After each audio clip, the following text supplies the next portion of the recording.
ফেতরা। ফেতরা ঈদের নামাজের আগে দিতে হবে, ঈদের নামাজে।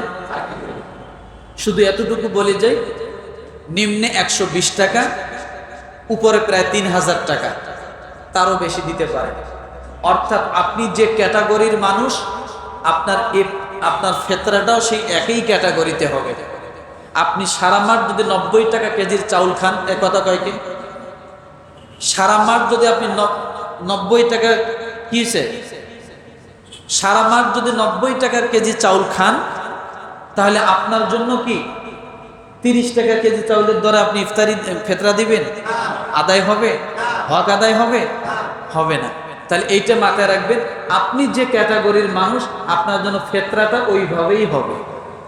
তাহলে আমরা 120 টাকার থেকে নিয়ে যত পারি বেশি দেওয়ার চেষ্টা করব, কম দেব না, যাতে আমার এই টাকা দিয়ে গরিব মানুষের একবেলা বউ বাচ্চা নিয়ে, পোলাপান নিয়ে যেন পেট ভরে খাইতে পারে। রাজি আছি ইনশাআল্লাহ? আল্লাহ তাআলা আমাদের সকলকে কবুল করুক, আমিন। ওয়া আখির দাওয়ানা আনিল হামদুলিল্লাহি রাব্বিল আলামিন।